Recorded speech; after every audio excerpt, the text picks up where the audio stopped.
Hello and welcome back to Threads of Fate. I am your host, Kiera Ryberg, and today we are going to be looking at the astrology of September. And my goodness, it is a big month. And I feel like I said that last month, but September, there are a lot of changes. We've got Saturn going back into Pisces, we've got Uranus stationing retrograde, we've got two eclipses, we've got Mars entering Scorpio. There is a lot going on. And I am so excited to dig into it with you all. That being said, let's get started because I have a feeling that it's going to be difficult to get through all of this in an hour, but we are going to try. So, the month kicks off on September 1st when Saturn re enters Pisces at the top of the month. Now, this is a big deal for a couple reasons. One, it's always a big deal when Saturn changes signs, right? Saturn helps us rebuild a stronger foundation in a certain part of our chart, but oftentimes it does so by kind of, wrecking a little bit of havoc first. It's not usually the easy transit that feels super comfy cozy. And Saturn has been moving through Aries for a couple of months now, and that has been creating kind of a restructuring energy in that part of our chart that is helping us align a little bit more with our goals for what we want to pioneer and what we want to create in Aries. I've been calling that transit painful creations. And there has been both a rose colored glasses sort of approach to the things that we are constructing and building in the Aries part of our chart, and also a harsh reality check with Saturn moving through there that kind of tells us whatever it is that we want to build, it is not going to be so easy. And it's actually going to take time and effort. And you might burn out a little bit and you might feel a little under resourced as you're trying to make things happen there. And we're getting a brief respite from that storyline as Saturn moves back into Pisces on September 1st, which is going to bring back the storyline that has been unraveling in that part of our chart since March of 2023. So, what you're going to want to do is think about the part of your chart that Pisces corresponds with. What are the topics that are associated with that house? And what has changed for you in that area of life since March of 2023? Because something isn't done yet. Whenever a planet retrogrades back into a sign, it is their way of saying that they have some unfinished business to attend to in that part of our lives. Some of the foundations and the structures that we have been attempting to create in Pisces aren't as sturdy as we think. And the Saturn transit is going to give us kind of an opportunity to make sure that we can really create the solid foundations that are going to last us for another 29 years until Saturn re enters Pisces. Now, the thing about this too is that it means that anybody who has Saturn in Pisces in their natal chart is going to be going back into their Saturn return. You got a little bit of a break. You got a little bit of ease. Saturn kind of took its foot off your neck for a brief moment, and now we're headed right back into the trenches. And I say that as someone with Saturn in Pisces myself. So we're going to be revisiting those themes. But I have some good news for you, which is that this Saturn in Pisces transit, in my opinion, is actually a lot easier than the last kind of year of Saturn in Pisces that we were doing previously. Because now Jupiter, the ruler of Pisces, is in Cancer. Previously, Jupiter was in Gemini, where Jupiter finds his detriment. Now Jupiter is in the sign of his exaltation. And what that means is that Saturn has to kind of ask and check in with Jupiter before he does anything. And Jupiter is going to either say yes or no to things. And because Jupiter is a planet of yes, Jupiter is going to say yes to a lot of the things that Saturn wants to do, right? But how good does that feel in our subjective lived experience? How easy does that happen? That depends on how resourced Jupiter is. So, Jupiter being in Gemini means that Saturn was trying to build these strong foundations, was trying to create containers and boundaries over things that seem limitless, right? In the Pisces part of our chart. And Jupiter just wasn't really able to help Saturn accomplish those things in a way that felt generative and supportive, right? Instead, it felt stressful. Instead, it felt like there was this crisis of faith happening, that all of these things were really hard and challenging. And that Jupiter being in Gemini, also in a square aspect to Saturn, was not exactly making that go smoother for us. So the good news is now Jupiter is in Cancer. Jupiter is exalted. Jupiter is going to be in a trine aspect with Saturn. They're going to be getting closer and closer to forming that trine. I don't think it actually goes exact, actually, but it gets really, really close. And that is going to make this feel qualitatively a lot different, And I think it's kind of nice, actually. And I say that tentatively, that Saturn's going back into Pisces because where we left off on that storyline was not really that great of a place. We were doing Saturn in Pisces around the same time that we had Mercury retrograde through that sign in Mercury's fall, that we had Venus retrograde in Pisces and Aries. It was a tough time. There was a lot of restructuring that took place there. And then we kind of quickly moved on to the next thing without having time to integrate and process and develop what really shifted in March to April of this year. So September 1st is going to be the reignition of the Saturn and Pisces storyline for us. But the TLDR is that it goes a lot better this time. Thank you, Jupiter, for that. It also means that people who have Saturn in Aries in their natal chart get a little bit of a break from their Saturn return. So if you have been kind of starting that off, and if it has felt a little bit more difficult for you lately, if you've had a lot of responsibility thrown on your shoulders and you are kind of being called to step up to the plate in a lot of different areas of life, or it's just felt kind of heavy and hard and depressing and challenging, this should ease that burden a little bit. Saturn is not going to be answering to Mars anymore. Saturn is going to be answering to Jupiter, the greater benefic. Jupiter is concerned with optimism and hope and joy. And Saturn and Pisces really kind of tests how much we believe in things, tests our faith. But now we have an abundance kind of coming through that Jupiter that alleviates some of that pressure and some of that difficulty. So this is the final restructure that we are going to be seeing in Pisces through Saturn's journey there. He's going to stay there from September 1st to February 13th of 2026. So it's not too long in terms of astrology time. I think when you get into astrology, your time horizon changes a lot, it's a couple months. We're going to get through it. You know what I mean? And it's going to probably feel actually a lot nicer than Saturn in Aries has felt lately. This also means that we're all getting some relief because the Mars Saturn opposition by sign is now going to be over. Mars and Saturn will now be averse to one another. And when they do make contact with each other by aspect, Mars is going to be in domicile in Scorpio, trining Jupiter and trining Saturn. So very, very different energy than we are starting off with, which is that kind of really tense Mars Saturn opposition that we talked about in the forecast last month. I hope it hasn't been too rough for you guys. It's been a lot of like starts and stops for a lot of people, a lot of feeling like you have to push through even when you've got no energy left. And this should feel like a little bit of a break, a little bit of an easing off of that tension. So we can all rejoice actually that this is going to bring a change of pace with respect to that storyline and really let off the tension between the Aries and Libra part of our charts. Now, on September 2nd, Mercury is going to enter Virgo. Virgo is kind of a sweet spot for Mercury. And I say kind of, I mean, really.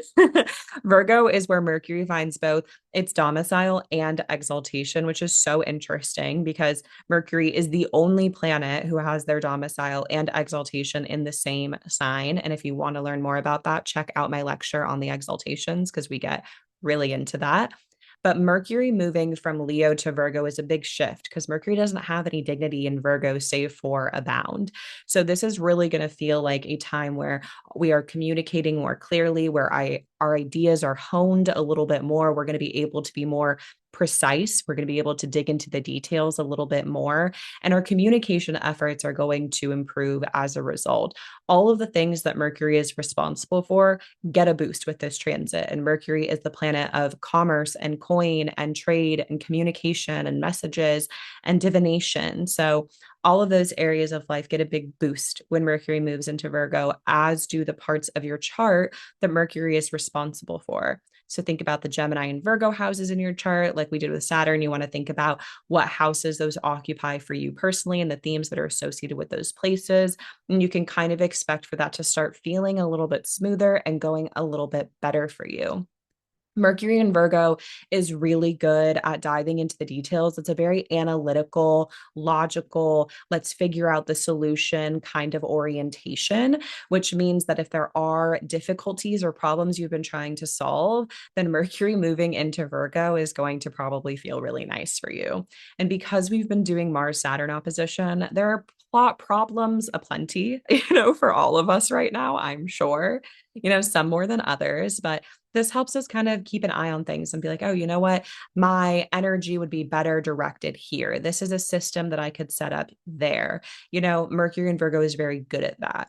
Now, the downside of this is that when Mercury moves into Virgo, the South Node is kind of hanging out there right now. And this should be no surprise because we are moving into eclipse season. So the sun is already moving through Virgo. Now we've got Mercury there, which provides some support for the sun. The sun can finally not necessarily see its ruler, but is hanging out with its ruler, which means the sun feels a lot more resourced and a lot more supported, which is going to be nice for the Leo parts of our charts.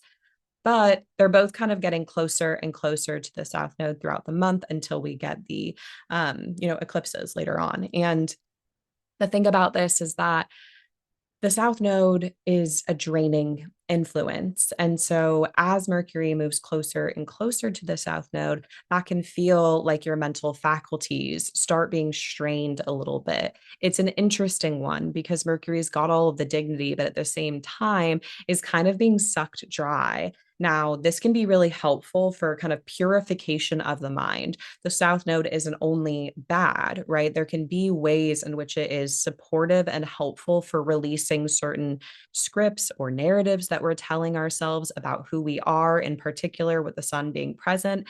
But at the same time, it can make us feel a little bit more mentally fatigued.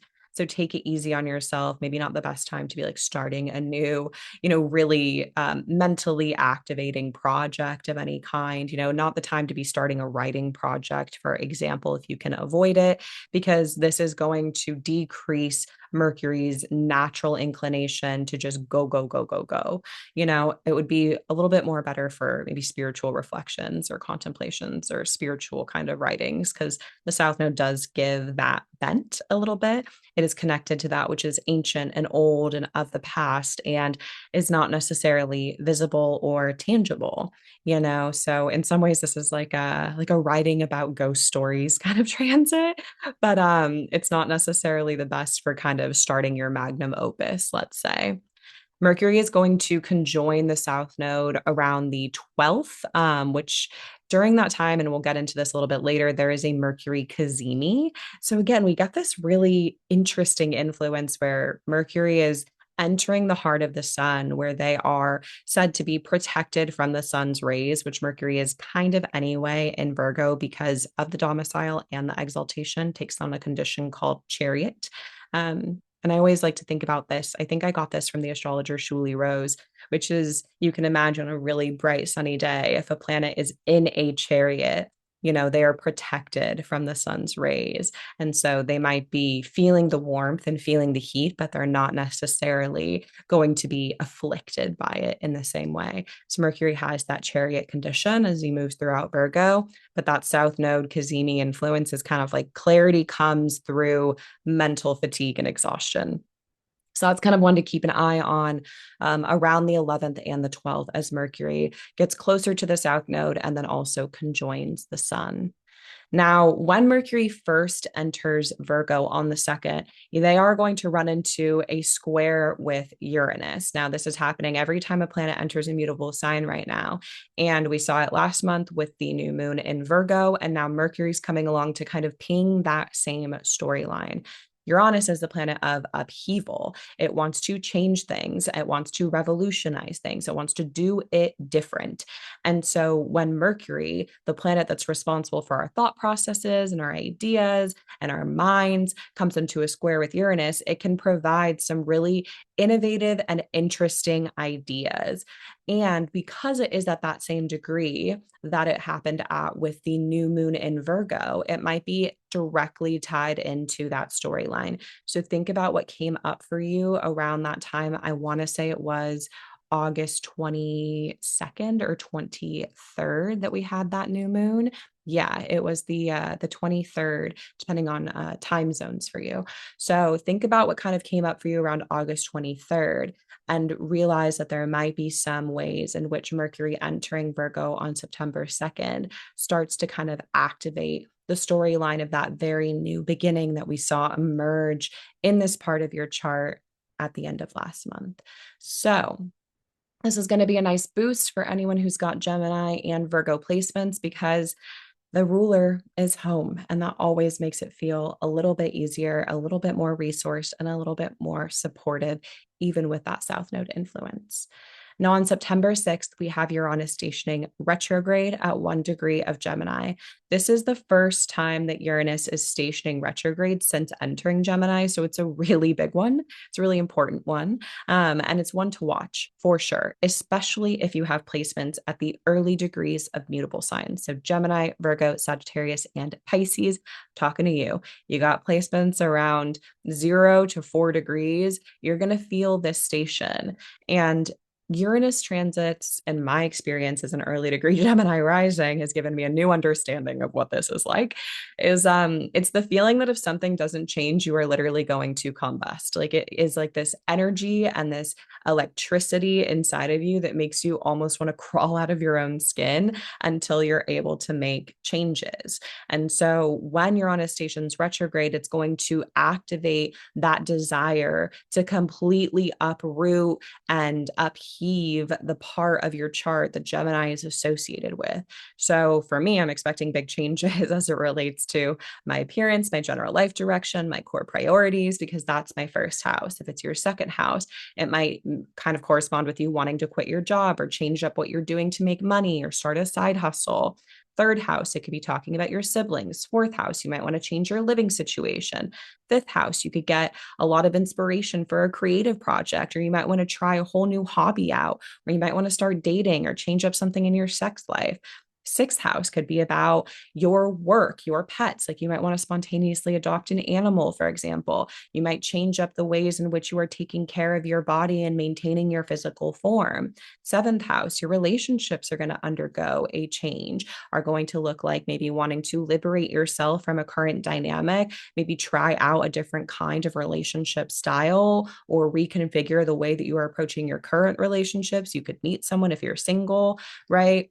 Eighth house can be long-term financial planning. It can be about your entanglements. It can really change the ways that you are approaching those topics in your life. I feel like I got to do them all now. I don't want to cut off, Gemini, 9th, 10th, 11th, 12th. So if you have this happening in your ninth house, then that could activate an intense desire to travel, to move abroad, to start a new course or a field of study, to go deeper with something that you're learning about. It could be a spiritual awakening or certain things changing in your self concept and really sending you down a deeper path of self discovery. In your 10th house, this could be you want to quit your job, you want to start a whole new career. You might have an intense experience with your boss, as the 10th house relates to authority figures. In the 11th house, this can activate a change in your friend groups and your dynamics, how you show up on social media, your ambitions and your dreams, and the things that bring you a sense of joy and fulfillment. And in the 12th house, it can be related to a change in your mental health.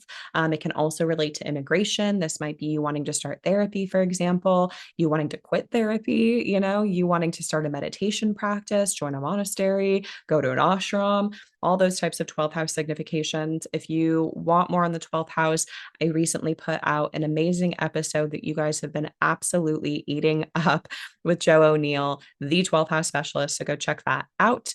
But those are kind of the ways that Uranus is going to be moving through the different parts of our chart and causing us to change something there. The one thing about Uranus is that you can expect the unexpected. Trying to plan for Uranus transits is kind of a fruitless endeavor. It is going to present in ways that are unexpected. And that is kind of the best thing that you can do, in my experience, is throw your hands up and see where the tides of fate are pulling you, because the more that you go kicking and screaming, the more it's just going to be challenging for you, right? And it can feel really destabilizing in the moment, but it's also bringing you towards a path of greater liberation. It's changing things not just for the sake of change all of the time, but because something's got to give. And Uranus gives us that impetus to make those changes in a way that we wouldn't have made them without that transit. Maybe you've been wanting to quit your job for a really long time. And then this Uranus station comes in and is like, okay, you know what? It's finally time to either do it or to start really figuring out how to do it. And I kind of have a theory. That with the outer planet transits, they often need an inner planet to come along and push their significations through. And next spring and into summer, we are going to get the sun, Mercury, Venus, and then Mars in particular, conjoining Uranus in those early degrees of Gemini. And I think that's when some of these changes are really going to start to show up. But this really is an important part of that general storyline. It also means that Uranus is headed back to Taurus. So, in the same way that we talked about Saturn kind of having to go back into Pisces to finish up the storyline there because there's unfinished business, it's the same thing with Uranus and Taurus. There are certain ways that that part of our chart needs to be looked at, refreshed, reorganized, shooken up one last time as if we haven't had enough shakeups since 2018. That is going to be a time where, that part of our chart gets revisited. I'm trying to record this as Mercury is like just stationed direct. So, you know, doing things, anything, a podcast, writing an email, anything when Mercury is either stationing or is just stationed is always a little bit challenging, especially for someone who has Mercury retrograde in their natal chart. So bear with me. Anyway, now, this is also going to be a moment where we have Uranus, Pluto, and Neptune all at 1 degree. And with all of these planets kind of moving into new signs, even if some of them are going to head back into their previous signs and re enter in 2026, it's this feeling that there is a new world being born. And I don't say that lightly. I don't say that to sound sensational. It is true, right? The outer planets move very slowly, and it's very rare that we see them all enter new signs within a couple years of one another. That really signifies there are major shifts happening in the collective, in the world at large, and in our personal lived experiences. And so, even if that new world is being born, we're not fully in it yet because Uranus has to go back into Taurus, and because because Neptune has to go back into Pisces. And so, Pluto is going to add kind of this intense probing, secretive kind of quality to things. And I think once Neptune and Uranus re enter Gemini and Aries, we're going to get a much better idea of what exactly this new world looks like and what we are going to be dealing with for a very long time to come. All right. I told you guys there is a lot to get through this month. After Uranus stations retrograde on the 6th, we move right into an eclipse in Pisces at 15 degrees. This one is going to be on the north node, which usually is associated with things coming into being and not necessarily the release of things as much. That tends to be a little bit more about the eclipses that happen on the south node. And so with this creates a magnification of lunar properties at the expense of the solar, because the moon is conjoining the north node, which has this ravenous, voracious appetite. It can't get full, it's insatiable. And the south node is conjunct the sun, which is decreasing that vitality, decreasing that solar kind of energy as the lunar gets magnified. So this can bring up a sense of really focusing more on what feels good rather than what sounds good, on actual lived experiences rather than the ideal or the dream. What brings us nourishment? What makes us happy? It's less about external success and more about seeking internal fulfillment, particularly in the second decan of Pisces, that is very concerned with self satisfaction and feeling like I did the thing, I made it, I am both materially and spiritually fulfilled. But it's not necessarily only about the material. The spiritual, the internal satisfaction is a big part of that story. So you can kind of expect those themes to be magnified during the time of this eclipse. Now, I'm going to bring up the chart just to show people who are watching the video version what this looks like. And so let me go ahead and share my screen with you guys. Here we go. Of course, in my location, when it goes exact, it's also a Pisces rising. But we've got the moon at 15, we've got the sun at 15, the nodes are at 18, Mercury is at 10 degrees of Virgo, and Jupiter is at 19 degrees of Cancer. Saturn is also hanging out in Pisces. Now, what's really interesting about this eclipse is that I actually think this one is a lot nicer than the second eclipse that we get, which is kind of gnarly. This time around, we have the sun being ruled by an exalted Mercury, and we have the moon being ruled by an exalted Jupiter, and also applying to trine that Jupiter within a couple of degrees. So, even though there's a lot of shifts happening, and even though Saturn is present, which is kind of bringing a damper on things, these planets are very well supported by their rulers. And I think that this tells a story of being resourced. It is about things being brought into prominence and into awareness in particular, because that is what the moon does, makes us aware of things, shines that light on things, right? This is technically a full moon lunar eclipse. And so when we get that, that is going to bring things into greater visibility, which is going to help us see what is going on in the Pisces and Virgo parts of our chart with a lot more clarity. Sometimes it can feel a little bit like we are wading through the depths in Pisces. And with Mercury having been averse to the sun moving through Virgo for a little bit here, this also casts a light on the story that the sun is carving out in that part of our charts. So the good news is that these planets are resourced. They've got exalted rulers, right? This can really allow us to reach new heights, in particular in the Pisces part of our chart. So think about what area of life that occupies for you, because that is going to be in an area where you start feeling a really strong hunger to feel more nourished, to feel more supported, and to do things that just feel better for you, right? That satisfy that lunar urge for connection, for comfort, for safety, for security, for fulfillment, right? Not the idea of what I should be doing, but the idea of what do I want to be doing. It's a little bit more of the lunar versus the solar property here.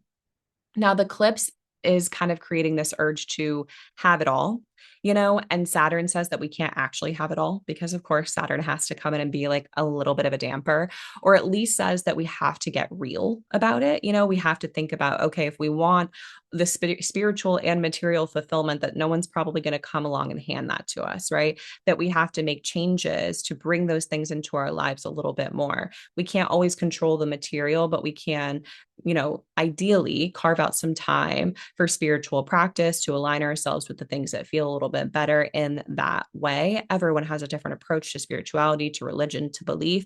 That is a big theme that is going to be coming up, is what fulfills you on a greater soul level, and realizing that in the ideal world, we're able to do things day in and day out that bring us that sense of fulfillment while also still feeling materially secure, and the stories of the second decan of Pisces and the second decan of Virgo are both ones of success.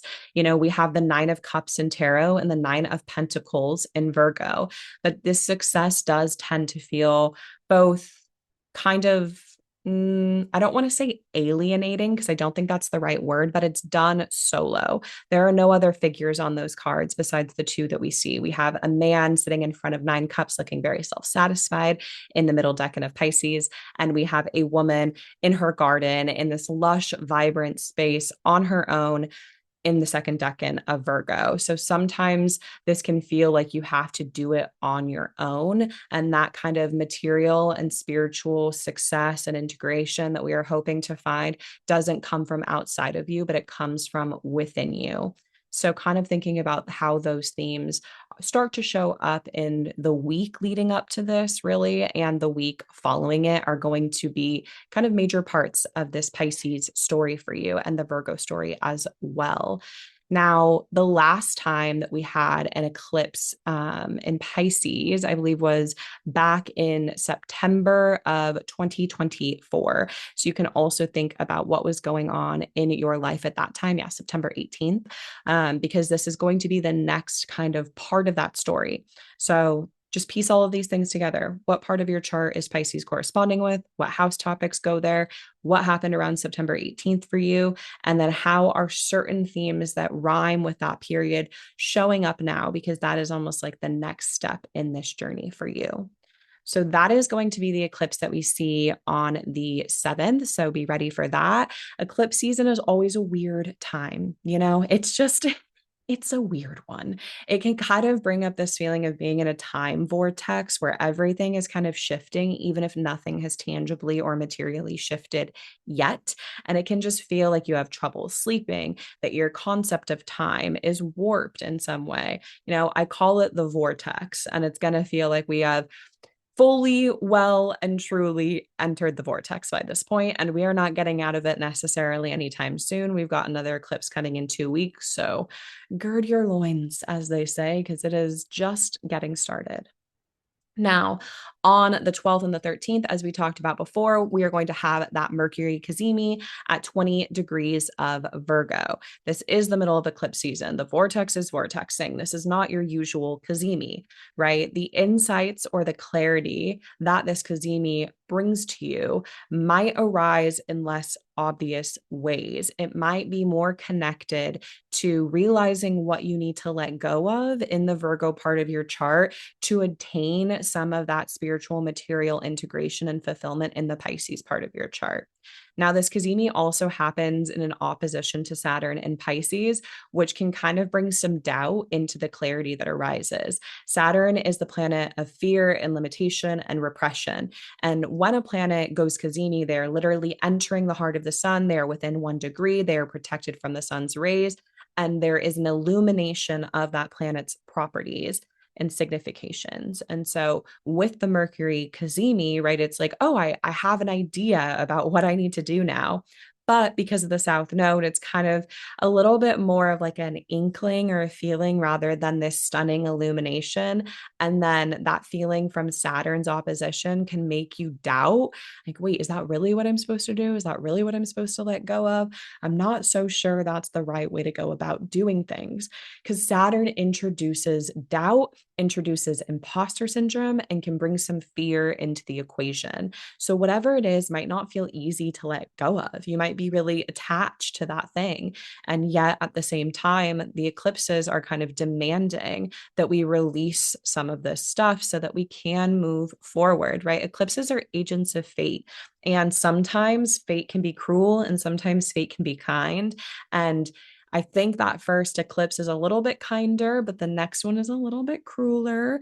And this is kind of a check-in point between the eclipses, and it's directly tied in with both of those storylines. And so kind of anticipate that this one might feel a little bit less cazimi-esque than you're used to. Saturn in Pisces is being ruled by that Jupiter in Cancer, and that suggests that having faith and trusting in the plan, trusting in the universe is kind of the antidote to some of the fears or the difficulties or the doubts that arise as that Mercury cazimi is taking place and certain things are becoming a little bit more illuminated. The moon also conjoins Uranus that very same day. So this really highlights the urge to shake things up mentally and do things different. It gives us that ability to say, okay, maybe I do really need to make a change, and because the moon is conjoining Uranus in Gemini, it means it's being ruled by that Mercury cazimi. So these storylines, they weave together in a really powerful way. And so kind of take note on what arises for you around the 12th and the 13th in particular, because that is going to help you realize what you need to let go of in the Virgo part of your chart to create more spaciousness in the Pisces part of your chart. Now, just a couple of days later on September 18th, Mercury is going to enter Libra. Now, Mercury does pretty well in Libra. It's got triplicity dignity there, rules abound, rules of Decan. It's pretty happy to be in Libra. It's one of those ones that just feels right. And whenever a planet doesn't rule a sign by domicile or exaltation, but just kind of feels right in that sign, like Venus in Cancer, Moon in Pisces, Mercury in Libra. It's usually because they have triplicity dignity there. And that's exactly what we see with Mercury in Libra. This is a really good kind of energy for negotiating, for striking deals, for making compromises in particular, right? Kind of navigating situations in a way that brings greater social harmony and peace to multiple parties. It is the transit of diplomacy in a way. It's like, oh, I have a way to be diplomatic in my communication so that we can all walk away feeling like we kind of got something out of this. I always see Mercury and Libra clients being really good at kind of knowing exactly what to say to get what they want. And not in a malicious way whatsoever. It's just like, oh, yeah, I know how to talk to the guy at the restaurant to get my reservation or to be able to get a table when they're full or whatever it is. It's good at negotiating. It's good at seeing how another person reacts to something and then kind of calculating the next thing that you say in response to that. It's good at weighing up the scales. It's good at commerce. It's good at sales, right? Those are all things that Mercury in Libra is really skilled at, has an aesthetic, technical eye to it that really improves that kind of Mercury, but it also gives it a little bit more of that Venusian energy. So we're moving out of this super process oriented, detail oriented, logistical planning Mercury and Virgo into something that's a little bit more social, a little bit more relational, and a little bit more flirty. So we love that. For most of this transit, Mercury and Venus will be averse to each other, but they're going to be in each other's signs, which gives them mutual generosity because Venus is going to enter Virgo on the 19th, the day after Mercury enters Libra. And so this is kind of like if I was staying at your house and you were staying at my house, we could call each other up on the phone to ask where things are. Like, I'm not going to trash your place. You're not going to trash mine because we're staying at each other's houses, but you can't necessarily call me up and be like, where's the toilet paper? If you don't know where it is, because we cannot see each other. That is kind of what Mercury and Venus are doing. So there can be a little bit more of like this kind of communication mishap thing, but there's good intentions all the way around.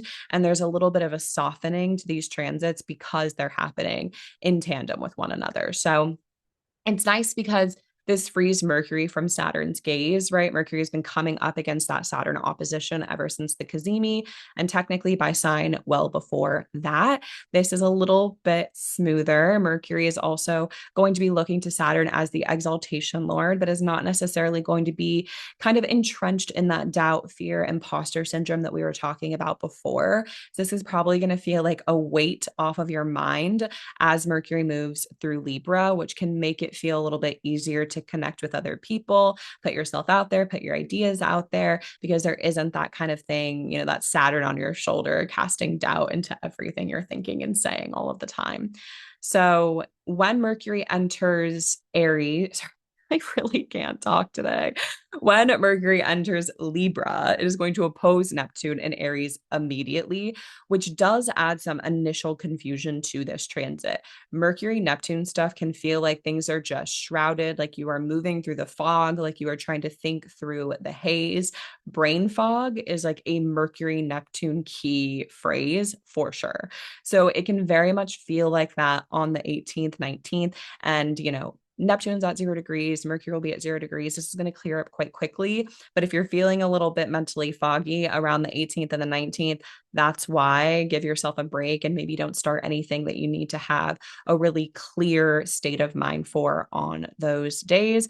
And if there are other activities that kind of allow for a bit more of a foggy, creative wandering through the haze disposition, then go forth and do those things. On September 19th, Venus is going to enter Virgo, as I just said. And this is an interesting one. Venus in Virgo gets a lot of flack because she is fallen there, and that is very true.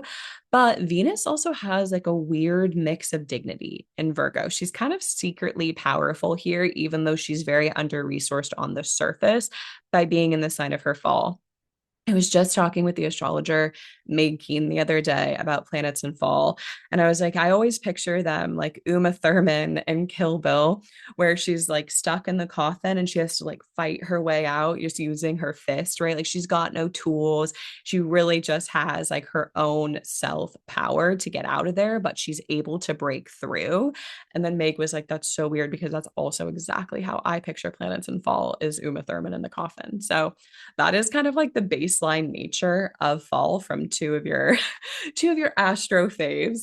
But there are other forms of dignity that can provide different kinds of resources and different kinds of support for a planet, right? When Venus moves through Virgo at varying points, she has decanic dignity, which means she is telling and kind of playing a role in a story that she wrote. That makes her inherently a lot more comfortable, even if she's not resourced. It's like she kind of knew that going in because she wrote that part of the story. There are also a big bound that Venus rules in Virgo as well. So she's got her own tools to work with, right? Like that's Uma Thurman, like breaking through things, but having a little bit more of like an actual tool to help her do that. And then there's also triplicity dignity. So she got the support of her friends, right? That would be like if someone came along and like helped Uma Thurman out of the coffin that she found herself in. Weird metaphor. If you've never seen Kill Bill, you're probably like, what in the world? Great movie, though. You should watch it.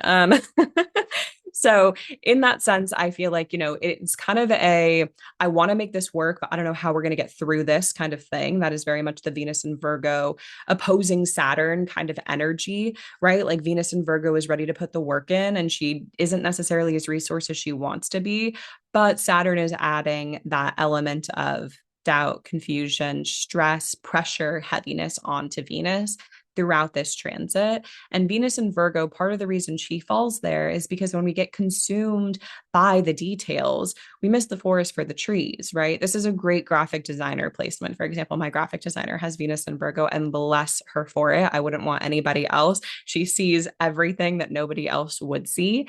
However, Venus in Virgo, when that eye for detail is turned on the self, turned on relationships, right? You can miss the bigger picture. That's like looking in the mirror and only seeing the things that you presume are quote unquote wrong with you when there is so much beauty. If you would just zoom out and see the entirety of who you are, everything that you have to offer internally and externally, right? But Venus and Virgo is like, but I could alter this thing. I could tweak this thing. You see this in someone like Kim Kardashian, who has Venus and Virgo on the midheaven in her 10th house, right? And the ways in which she is so honed in and focused on her appearance that it can be detrimental, and that is kind of like the downside to Venus and Virgo. And because Venus and Virgo is going to impact the ways that we are approaching our relationships and our values, this can be a time where you're a little bit more nitpicky with your partner, like noticing the things that they're doing wrong or the ways that they could optimize their routine. I always see this with Venus and Virgo clients. It's like the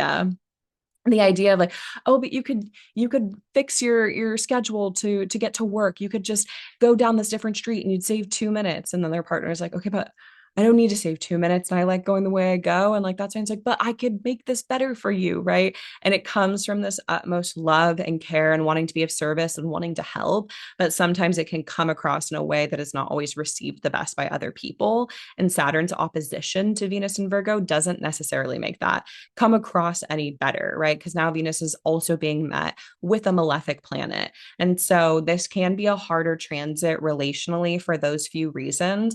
But just try to remember that as much as you want to help other people, right? They are their own people. They do have their own agency. They don't have to do it your way. They can do it their way.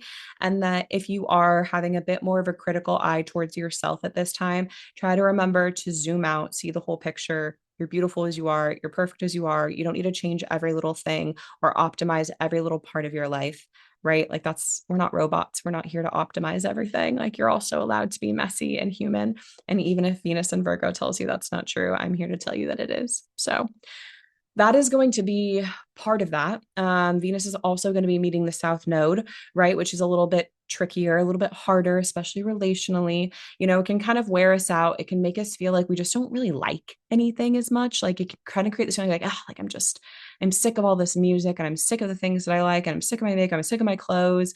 There's not like a lot of Venus doesn't feel very enlivened or inspirited when she's next to the South Node. She's purified. So it can be a really great transit for like throwing things out or adopting a bit more of a minimalist approach, but it can also just feel like a time where the things that bring us that sense of joy and beauty and creativity are a little bit harder to find. So that doesn't technically go exact until we are in October, but by the time we get to the end of September, she's going to be just a couple degrees away. So we're going to be feeling it anyway, which is why I wanted to mention it. Now, on the 21st, we have the solar eclipse at 28 degrees of Virgo. I'm going to go ahead and bring that up on my computer once again for people watching the video version so you can see what this looks like. And there is a reason that I've been saying this one is a lot nastier than the other one. And that's because the first eclipse that we had, right? Both of the planets were ruled by, or both the luminaries, excuse me, were ruled by exalted planets, right? We were a resource for the changes that were occurring. And in a way that helps us adopt and integrate the themes of the eclipse with a lot greater ease because it's not like we're struggling to make something happen. It's like there are resources and support and the spirit of generativity that is flowing towards us. Now, during this eclipse on the 21st at 28 degrees of Virgo, we now have the moon and the sun in Virgo with Mercury in Libra averse to these planets. So they are looking for support and they are simply not finding it. I think I've said this example in the past on the podcast, but I always think of aversions as like you're calling up the domicile lord or the exaltation lord, in this case, both Mercury, right? And you're asking for help and they're just simply not answering the phone.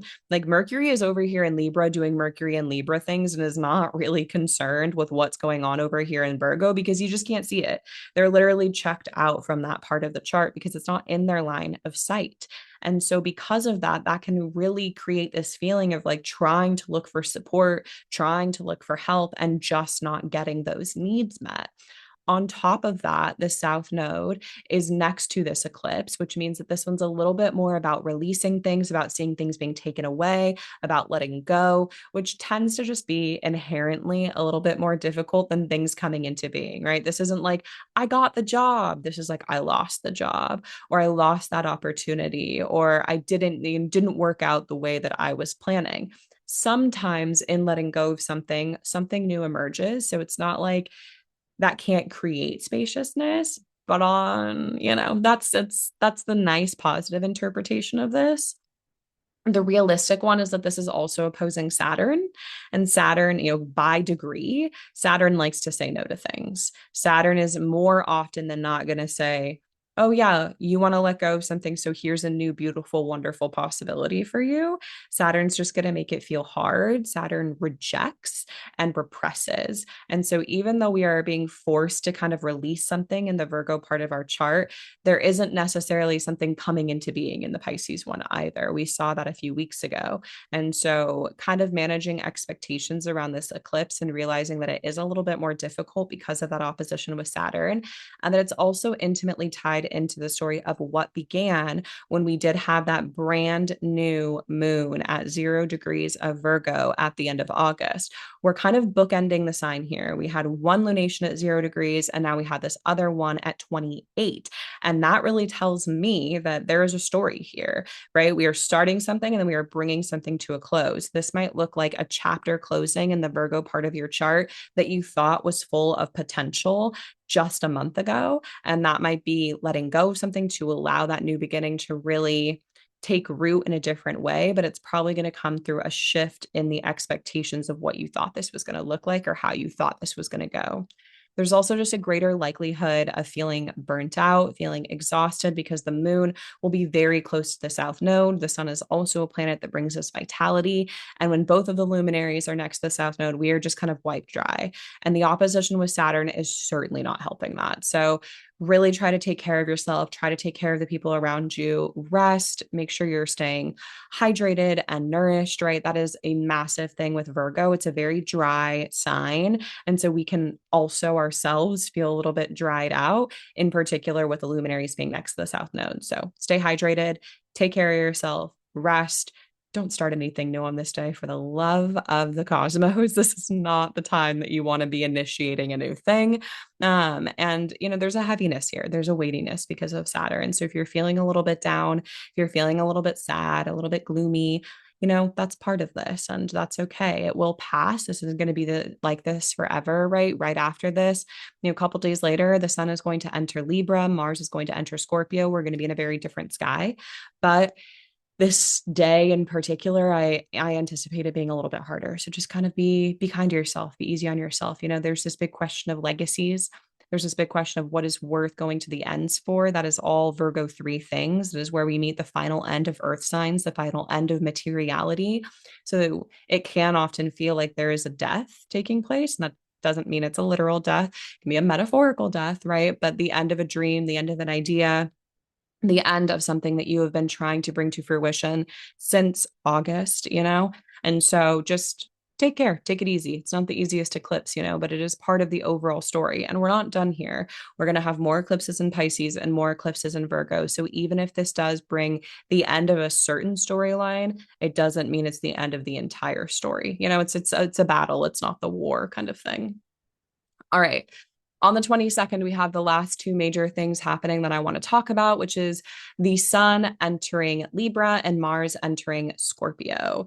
So, Mars entering Scorpio is honestly probably going to feel really nice because I don't know if you guys have caught this, but Mars has not been in a sign where he is really dignified since June of 2024 when he left Aries.